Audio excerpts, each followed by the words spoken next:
Welcome to your text tutorial for the Elizabethan Age, 1485 to 1625.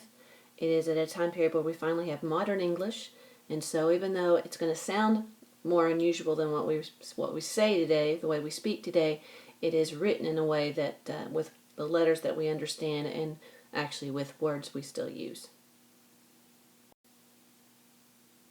Just to put things into perspective, the Elizabethan Age, going from 1485 to 1625, coincides with some things that we studied last year in American literature. Columbus's landing was in 1492. Jamestown was founded in 1607, and the Pilgrims landed at Plymouth in 1620. If you remember, we also read the William Bradford's Plymouth Plantation, which was written by one of the Pilgrims. So that might help you as we read along, knowing what was going on in America at that point.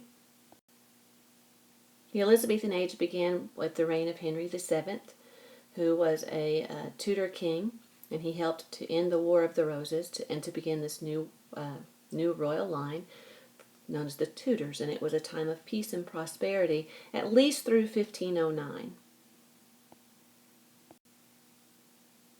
You probably are more familiar with Henry VIII, and Henry VIII broke with the Catholic Church over matters of divorce and succession. He wanted to divorce his wife because he had no male heirs, and the Pope wouldn't let him, and so we have a break within the Church.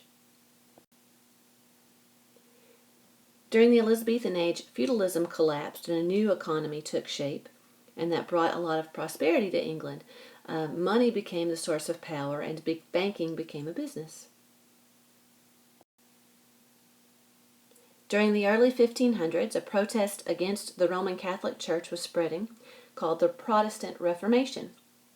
Before this, the Roman Catholic Church was the only form of Christianity in Western Europe, but Martin Luther and John Calvin criticized the established church.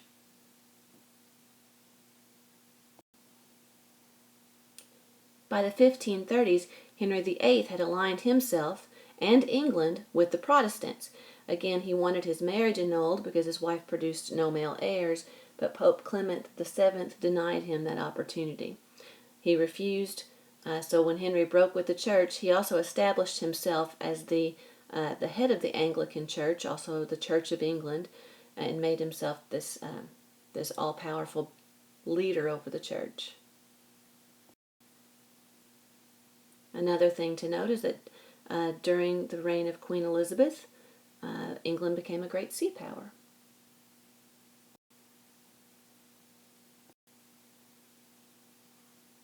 Elizabeth died in 1603, and at that time her cousin James, who was from Scotland, became the ruler of Britain, and it was the first time that England, Scotland, and Wales were ruled by one monarch. During the Elizabethan Age, the people of Britain were made up of a more varied group. So we have farmers and shepherds and merchants and scholars, clerics, nobles, robbers, highwaymen, beggars, and there were also people who were paid to write for the first time. Among the most famous who were paid to write were Christopher Marlowe, Sir Walter Raleigh, and William Shakespeare. You already know that the word Renaissance means rebirth, and the time of Elizabeth was actually also the Renaissance period in Britain. There was a great rebirth and a revived interest in science and art. All learning flourished, echoing an earlier Renaissance that took place in Italy. People painted, sculpted, composed music like never before, and created new forms of literature, leading to great achievements. Elizabeth I helped furthering the arts. She enjoyed literature, she enjoyed theater, and works were often written about her and dedicated to her, as the artists were often seeking her sponsorship. Another thing to note was that she reorganized Oxford and Cambridge universities, and there was a lot more prosperity and luxury during her reign. Shakespeare greatly influenced literature of the Renaissance Age, especially when it came to poetic drama and the sonnet, which is a form of lyric poetry. Late in the era, during the time of James I, The translation of the Bible did a lot to raise prose writing, which is writing done in paragraph form. But poets were still the most prolific during the era.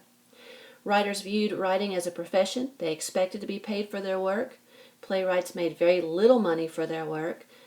So often they also worked as actors in their plays, as did Shakespeare.